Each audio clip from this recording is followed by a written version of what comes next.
Nós estamos aqui recebendo nosso presidente da Federação Espírita Brasileira, Jorge Godinho Barreto Neri. É uma alegria muito grande, Godinho, recebê-lo aqui na 22ª Conferência Estadual Espírita. Muito obrigado, Adriano. O agradecimento é nosso pela oportunidade que você nos concede, a Federação Espírita do Paraná, de podermos estar aqui num diálogo que certamente deverá trazer, não só para mim, que estou diante da entrevista, uma oportunidade de divulgação da doutrina espírita. Isso mesmo. Nosso desejo, então, de fazer algumas perguntas, ouvir a respeito da sua visão do movimento, e gostaríamos de iniciar perguntando a questão deste momento em que nós vivemos.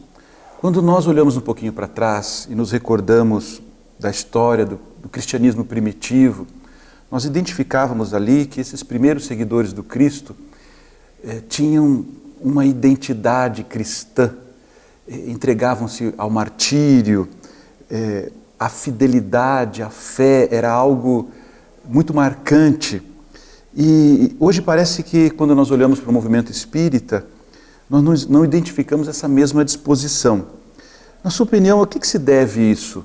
Seriam almas menos vigorosas ou nós espíritas estamos um pouquinho tímidos? Como você vê? Eu recordo-me do Dr. Bezerra. Em uma das suas mensagens, ele afirma que o espiritismo é sentir, é sentimento.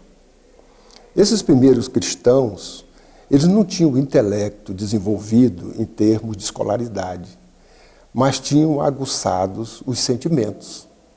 E é o sentimento que faz primeiro com que nós possamos adentrar depois no raciocínio mais lógico.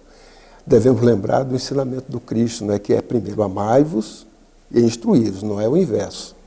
Porque quando nós nos amamos, o sentimento, ele nos traz a oportunidade até do outro verificar que quando na razão eu estiver conversando, dialogando sobre algum assunto, e a minha ideia é contrária à do outro, ele até respeita porque sabe que eu o amo. E eu não estou contrariando por uma questão de competição ou por não gostar dele. O simples fato de saber que eu amo, ele vai respeitar a minha ideia, que pode ser contrária a dele. E a gente começa então a discutir a nível de ideias.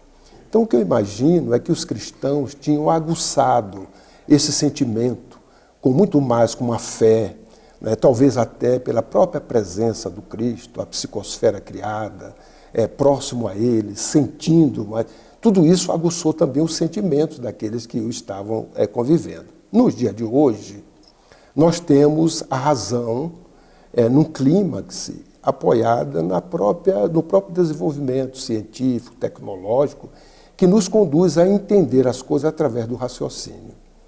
Mas Alcione, lá no livro Renúncia, ela faz uma expressão muito interessante. É no momento em que ela é convidada para assistir o Evangelho no lar, lá na família da Avenpó. E naquele momento, a família leu o Evangelho, fez seus comentários, deu a ela a oportunidade da fala, mas ela era respeitada, porque as suas ações, as suas atitudes tinham coerência com o Evangelho. Então, na casa, ela era uma das pessoas que era respeitada por todos. Mesmo aquela pessoa que havia na casa, que era a esposa da Avenpó, que não tinha uma certa relação com ela. Mas a filha tinha uma relação muito próxima, admirava muito. E num momento ela faz um comentário que é interessante. Lá na Espanha, nós também estudamos o Evangelho e aprendemos com o padre Damiano uma coisa. Às vezes nós estudávamos o Evangelho por versículo. Versículo é versículo. Alguns versículos nós passávamos porque o entendimento era fácil, mas tinha alguns versículos que nós demorávamos meses debruçados sobre o entendimento da profundidade daquele versículo. E o padre Damiano nos ensinou que o Evangelho de Jesus ele deve ser conhecido, meditado, sentido e vivido. Então, nos dias de hoje, Nós estamos muito no intelecto, às vezes, conhecendo e meditando. A ausência do sentimento, de nós trazermos isso para o nosso sentimento, talvez dê esse diferencial lá da época dos primeiros cristãos, que tinham o sentimento mais aguçado, mais ativo.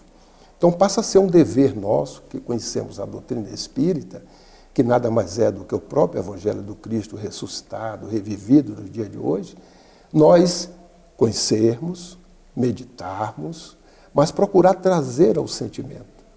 Porque no momento que nós sentimos, nós estamos aptos a vivenciar. Porque na vida, o nosso próprio sentimento vai levar à aplicação das ideias espíritas na vida, né?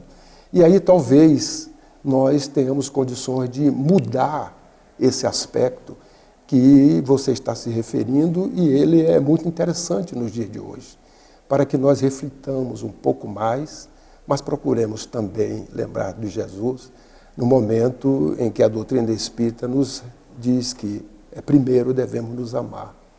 E talvez esse sentimento, desse amor mútuo, precisa ainda em nós ser desenvolvido, para que nós possamos até comparar aos primeiros cristãos, em épocas diversas, mas termos comportamentos semelhantes pelo sentimento que a gente vai nutrir. Você citou uma obra de Emmanuel, a obra Renúncia, e também na codificação nós temos espíritos, que trabalharam e trabalham no movimento espírita brasileiro, como o próprio Emmanuel, Joana de Ângeles. Espíritos importantes como Bezerra de Menezes e outros estiveram igualmente presentes, eventualmente com outros nomes. Você tem alguma informação a esse respeito? A respeito de, você está perguntando de reencarnações pretéritas. Exato. Ou de... A informação que eu tenho e que eu li, porque alguns dizem, vamos pegar o Dr. Bezerra, não é? O Dr. Bezerra normalmente se diz que foi aquele homem rico que subiu no pé de figueira, não é? Zaqueu, diz que é a reencarnação de Zaqueu. Essa é uma informação que eu vi boca a boca, mas nada é escrito. Tem um livro que é psicografado pela Coralina e que é do Eurípides Barçanufo. O livro chama-se A Grande Espera. É um livro que está à disposição, mas ainda não é muito conhecido. Ao ler o livro, eu entendi a história daqueles que ali estavam, que era Lissandro, Marco e Josafá. 3 espíritos que viveram naquela época como essênios. E Lissandro era um espírito que tinha uma certa liderança e uma autoridade perante os demais em função da sua própria vivência, do seu comportamento.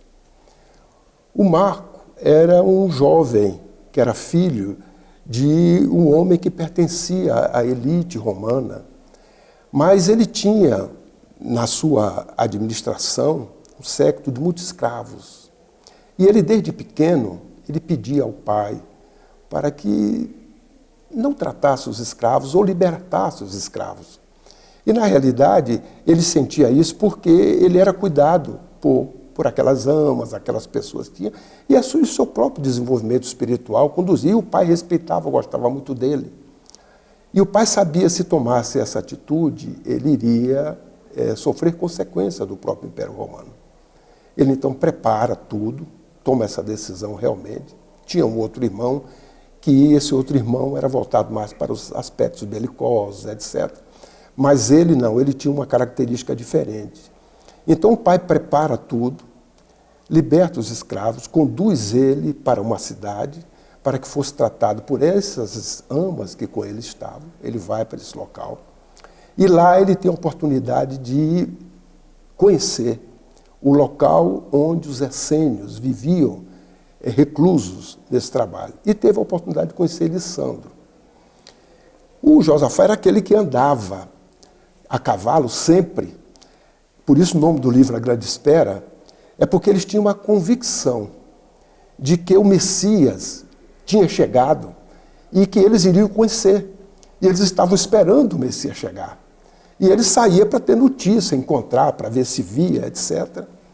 Então, Lissandro, segundo Chico, nesta obra, quando nós vamos lê-la, logo no frontispício, na capa, tem uma informação que é do Chico. Que o Chico diz que daqueles 3 espíritos que estavam naquela época, nós tivemos eles reencarnados já na nossa era agora. Lissandro é o doutor Bezerra de Menezes. Marco é o próprio Eurípides. E o Josafá é o Cairbar Schutel. Então são 3 espíritos que vieram numa época em que juntos vieram continuaram o trabalho, mas com um legado, já desde a época do Cristo, porque o livro nos conta, e eu espero não contar o livro todo, para que as pessoas leiam, né? Porque apenas eu estou dando uma passagem só, o Cristo realmente aparece lá, mas jovem. E no momento que aparece, dá-lhes as instruções para que eles arregassem as mangas, abandonem o isolamento e vá para o meio dos necessitados. Então eles mudam realmente o trabalho que estavam fazendo e vão atender os aflitos, os necessitados, e começam então a trabalhar como cristãos.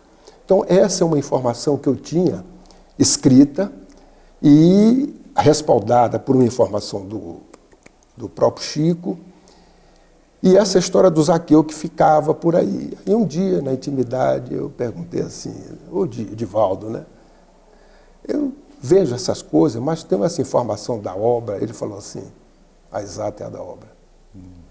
Então, são espíritos que nós sabemos que esta falange do Cristo, os que trabalharam para que chegasse até nós, nesse momento em que houve essa manifestação universal, para que os espíritos viessem nos instruir e esclarecer, o Cristo certamente escolheu para fazer parte esses espíritos que têm condições de poder realmente nos instruir, nos ajudar no crescimento. Daí nós observarmos esses nomes que você citou, que são aqueles autorizados pelo Cristo para trazer do alto aquilo que a nossa consciência, quando é encarnado, fica obnublada, esquecida dos compromissos que nós assumimos antes do nascimento. E a misericórdia do Pai faz com que eles, através das mediunidades abençoadas, nos tragam essa lembrança. Por isso que a gente vê o doutor Bezerra constantemente nos trazendo informações, alertas sobre essa questão da união, da unificação, do amor, do Evangelho, de Jesus, para que nós retomemos a fonte, porque na realidade hoje às vezes nós nos encontramos afastados da fonte, e a fonte é o Cristo, que é o único caminho para nós seguirmos. Você falou de união, de unificação. O ano de 2019 foi o ano que nós comemoramos os 70 anos do Pacto Áureo. Você poderia sintetizar a importância desse momento para o movimento espírita? Posso.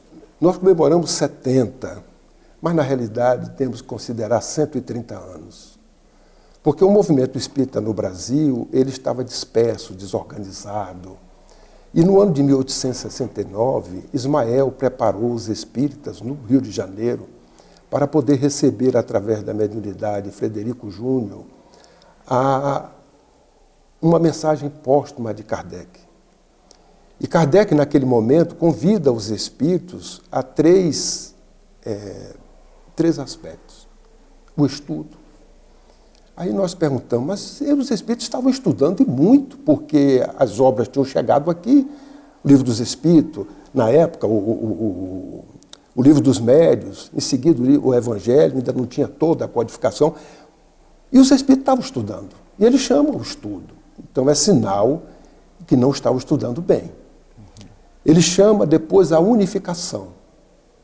Ora, a unificação porque os espíritos estavam desunidos, não tinham união, não tinham fraternidade.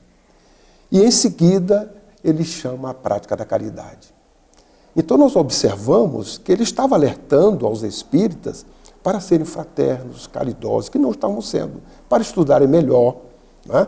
E a partir de então, naquele ano de 1869, o doutor Bezerra, já espírita, que ele tinha já se convertido desde 1973, quando ele recebeu o exemplar do Livro dos Espíritos, da mão de Carlos Travassos, Joaquim Carlos Travassos, que fez a primeira tradução, e ele era católico, né, era um político, todas essas características que nós conhecemos dele, e ainda não era espírita. Mas a leitura que ele fez, do centro do Rio de Janeiro até São Cristóvão, ele chegou à conclusão de que ele parecia já ser espírita de nascimento, porque tudo que tinha era novo, mas não era novo para ele à proporção que ele foi adentrando. E isso fez com que, a partir dali, ele debruçasse sobre a leitura e o estudo do Espiritismo. Nesta época, ele, ao tomar conhecimento da mensagem, ele debruçou profundamente sobre isso e foi convidado para ser presidente da FEB em 1869.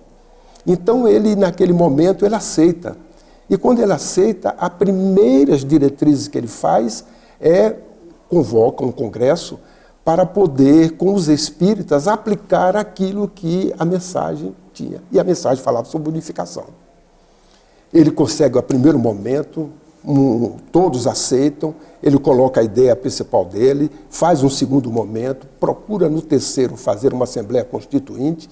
Infelizmente, ou felizmente, não podemos adjetivar dessa forma, mas no final do ano ele não conseguiu, porque 1869 é o ano da proclamação da República.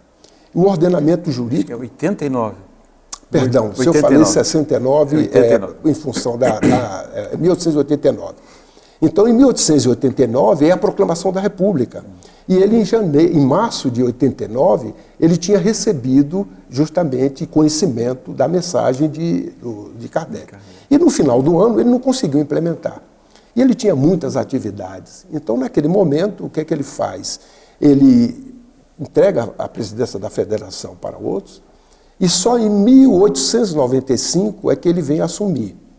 Quando ele assume, num momento muito difícil, porque os 10 anos depois que a FEB foi fundada por Augusto Elias da Silva, em 1884, a FEB sofreu um assédio muito grande, culminando no ano de 1893, praticamente quase que fechou as portas. Mas os seus fundadores, através de mensagens que vieram do alto, convocou a assumir a presidência da FEB. Ele, então, assume a presidência da FEB durante 5 anos, sujeito paternal, amoroso, além da sua autoridade moral, que era reconhecida, né, naturalmente pela vivência do Evangelho que ele tinha. Ele conseguiu, em 5 anos, deixar o movimento espírita ordenado com uma visão de união. Era um anseio que ainda não tinha sido. Então, isso foi continuado pelos espíritas e pelo próprio vice-presidente, quando ele desencarnou, foi Leopoldo Cirne, que começou a executar tarefas. No ano de 1904, 100 anos do nascimento de Kardec. O mundo inteiro comemora. A FEB publica em Reformador e faz, no final do ano, em outubro, um congresso, uma reunião, no Rio de Janeiro, na Associação dos Empregados do Comércio, reuniu 2.000 pessoas naquela época. Do resultado de tudo isso, os seminários, as palestras, o que importou foi um documento que os espíritas fizeram, que tem bases da organização espírita. Olha só, bases da organização, porque estava desorganizado. Né? E esse documento é o documento que tinha a gênese do que nós somos hoje, porque ele previa que em cada estado deveria ter uma representatividade de uma instituição que agregasse as demais instituições no estado, junto com a FEB, fizesse uma rede, uma grande rede para que houvesse a disseminação do movimento espírita. Esse documento ficou, e aí os espíritas foram amadurecendo. Teve que nascer o Chico, 1910, teve que aparecer Brasil, Coração do Mundo, já confirmando a própria mensagem de 1873 de Ismael, que diz qual é a missão do Brasil, a missão dos espíritas. E depois, com o amadurecimento, foi com o congresso, que foi um congresso espiritualista, havido no Rio de Janeiro, onde os espíritas ali foram. Só que no ano anterior, houve um congresso em São Paulo de unificação, né? Quer dizer, observe que foi um amadurecimento, uma construção, que veio de um momento que começa lá com a mensagem póstuma de Kardec, e que 60 anos depois, neste momento, os espíritas reunidos desejavam fazer algo para que essa conjunção, essa liga, essa união, ela se estabelecesse fortemente. E aí escreveram os seus anseios. E lembraram que naquele momento não tinha ninguém da FEB, porque a FEB não tinha sido convidado e também não foi para lá. Então solicitaram uma reunião. O então presidente, que era o Vantuil de Freitas, acolheu-os. E o interessante, no dia anterior, ele tinha feito uma resolução tratando desses assuntos. Diz as bocas, que não está escrito, né, que quando houve a reunião, que os espíritas vieram trazer à diretoria da FEB, ele tirou do bolso, mas na realidade não foi assim.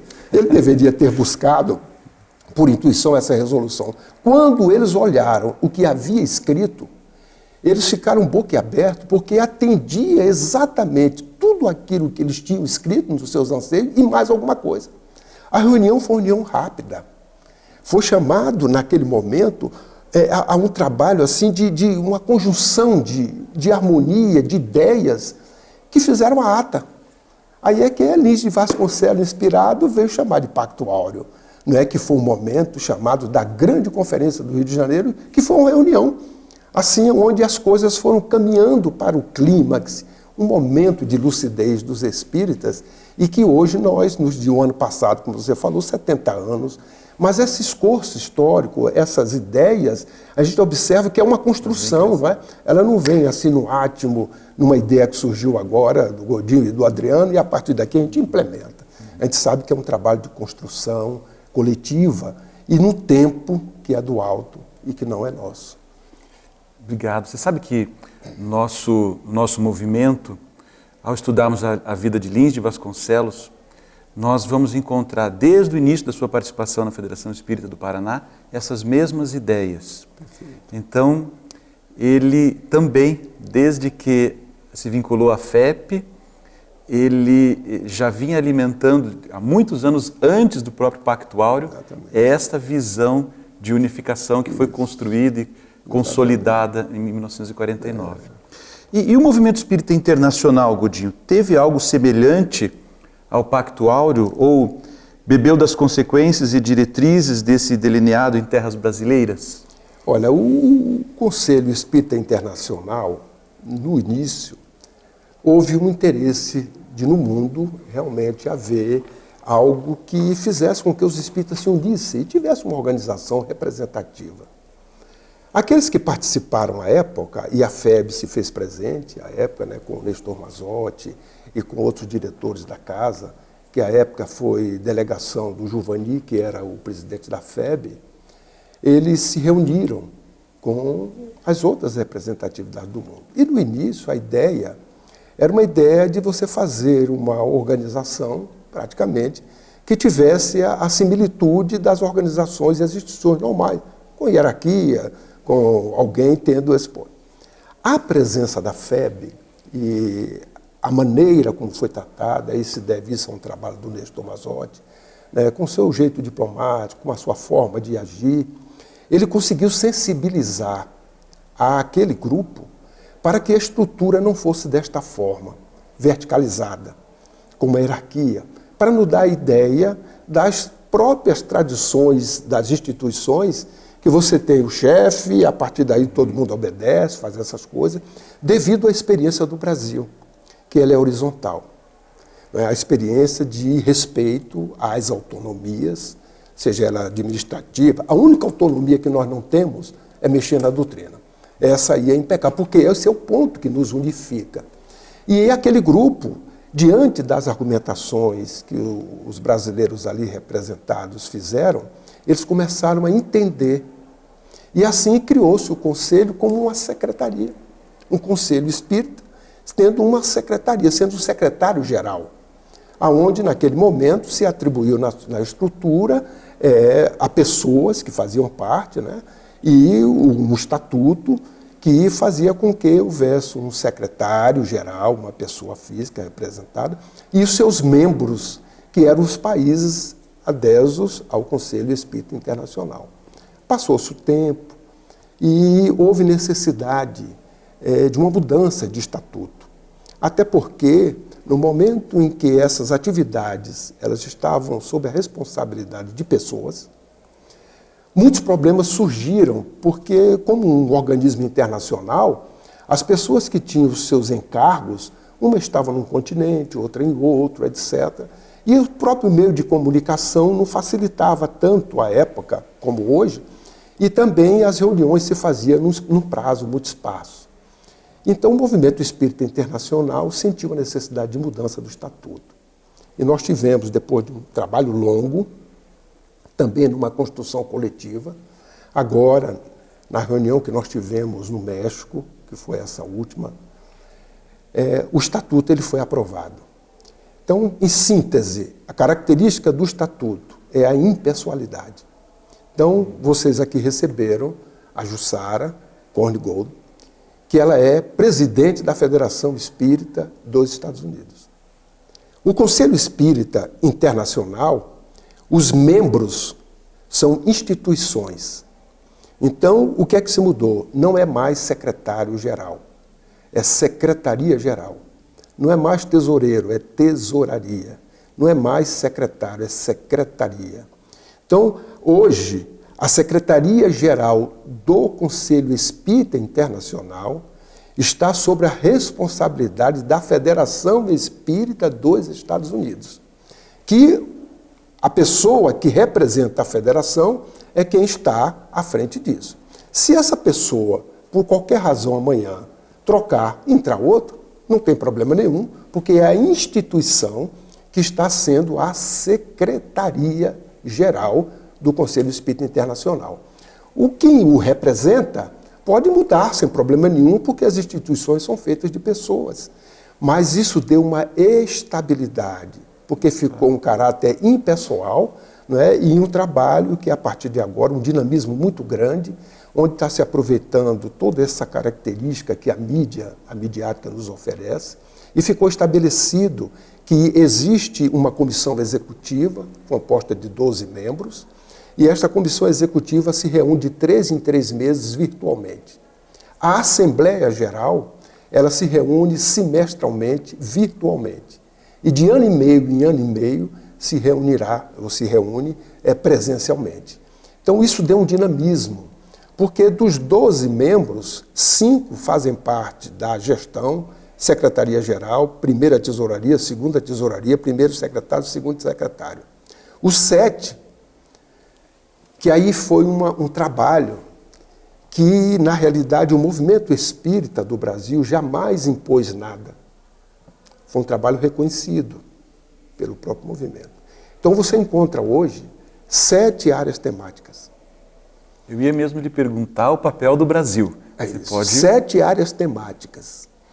Aí você encontra lá a área da mediunidade, a área do estudo, assistência à promoção social, você encontra a assistência espiritual, né? Você encontra... Infância e juventude. Infância e juventude, família. Ou seja, você tratando de temas, todos tratam desses temas.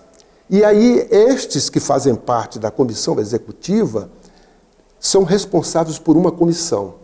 E essa comissão tem que ter, junto com eles, para ajudá-los no processo, no mínimo 4.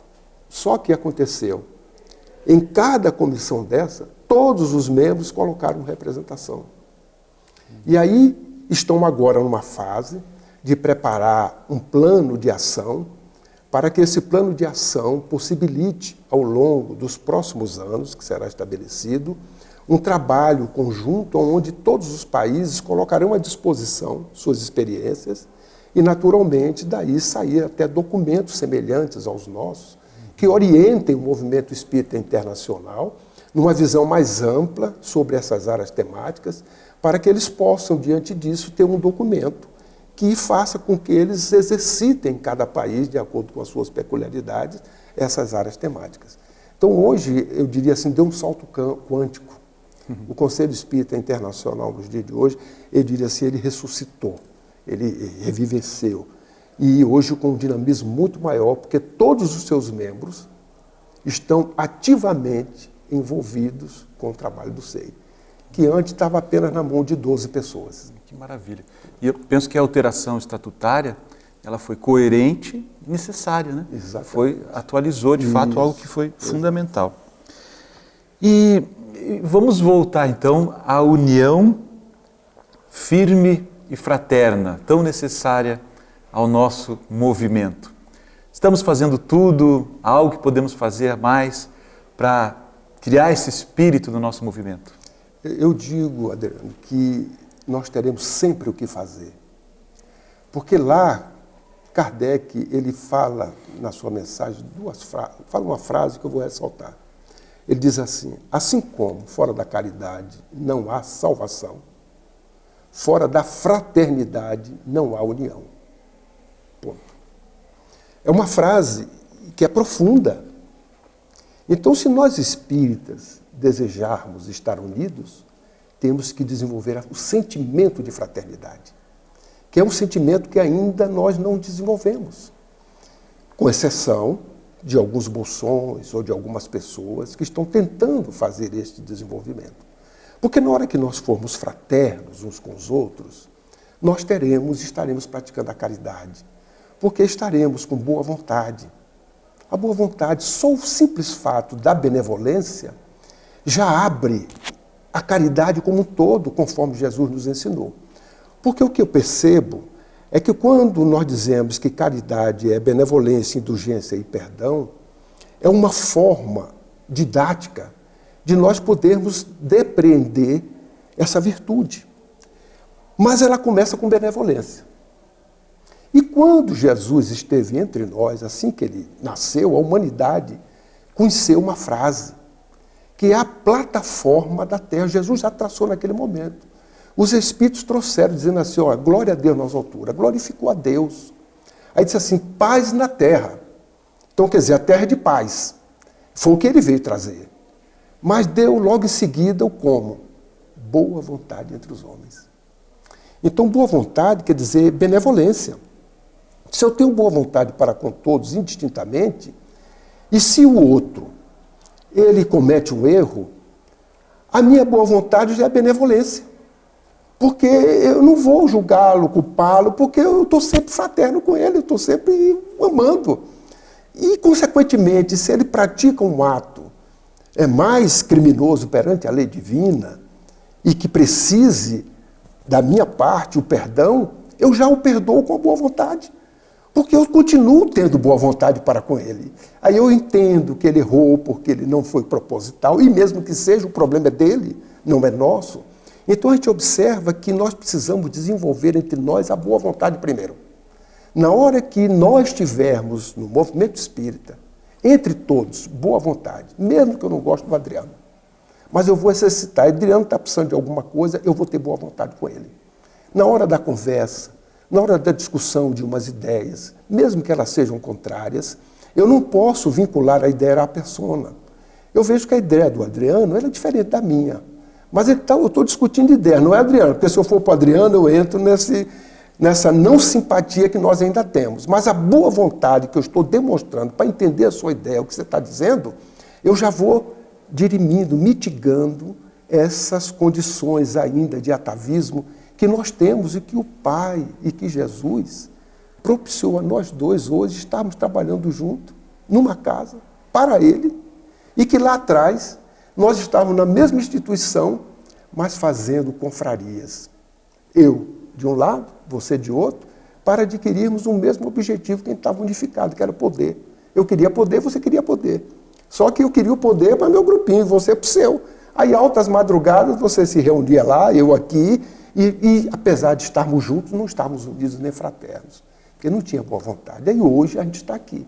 Então, se nós desenvolvermos, lutarmos com nós mesmos nessa autoiluminação, desenvolvendo a fraternidade, a união, ela vem como uma cachoeira, como consequência.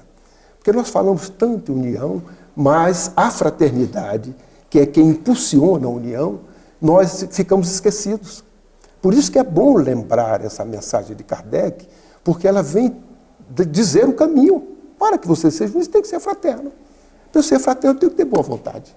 Não é? E se eu tenho boa vontade, é benevolência. Se eu tenho benevolência, eu já estou iniciando a caridade. E quando eu tenho benevolência, eu já sou indulgente, posso perdoar, não é?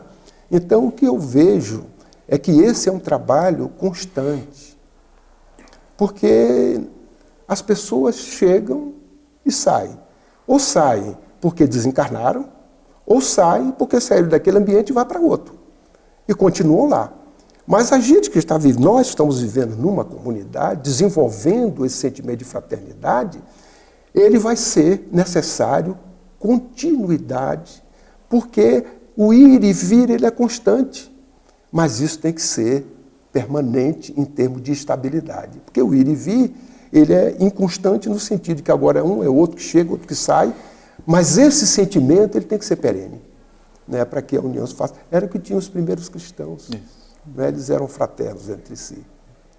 Eu vou fazer uma pergunta que eu acho que é um presente para você. Opa. O Brasil é o coração, Brasil é o coração do mundo e a pátria do Evangelho? É. O Brasil é, só que nós devemos entender uma coisa. É uma conquista. Nós estamos conquistando, junto com Ismael, e ele como sendo o coordenador, aquele que diretamente responsável com Cristo está conduzindo esse trabalho, é uma conquista. Porque coração é quem acolhe, é quem ama.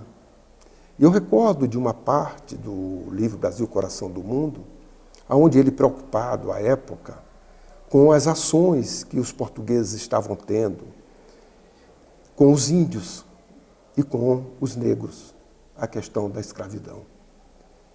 E aí Jesus recomenda a ele, para que ele pudesse desfraldar a bandeira dele nas regiões de sofrimentos, e recolhessem aqueles que haviam se arrependidos para poder ajudá-lo nesse processo. Ele assim o faz, e nós vamos encontrar a partir daí aqueles primeiros jesuítas que vieram para cá, os bandeirantes.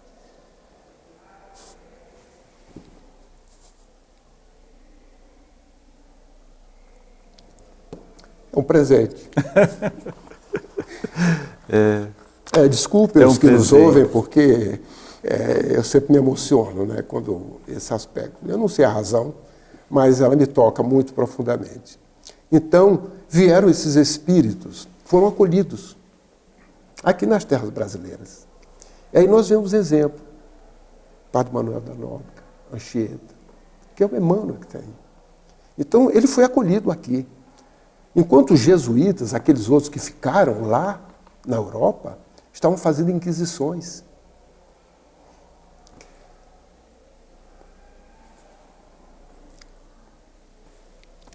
E eles aqui no Brasil estavam evangelizando.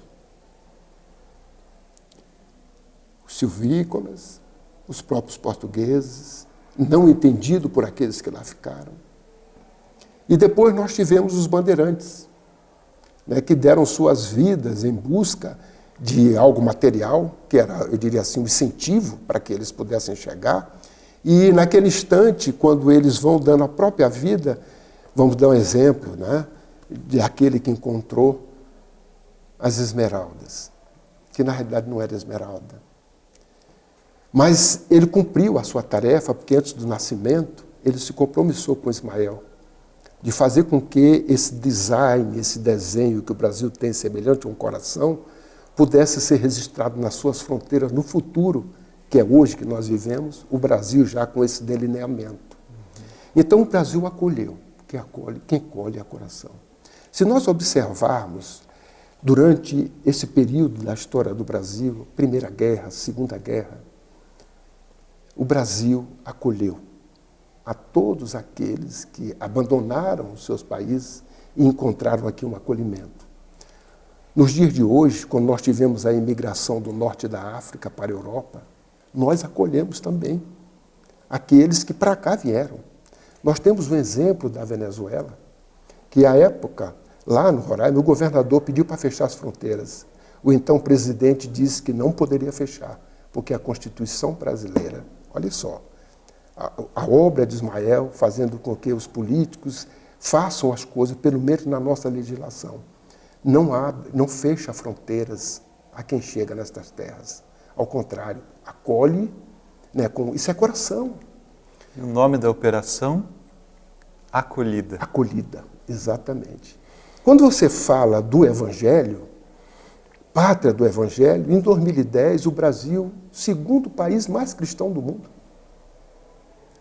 Nós tínhamos, à época, em torno de 91% a 92% da população cristã. Perdemos para os Estados Unidos, que tinha 80 e pouco por cento, mas só que a população era maior do que a nossa, em termos comparativos, ficamos em segundo lugar.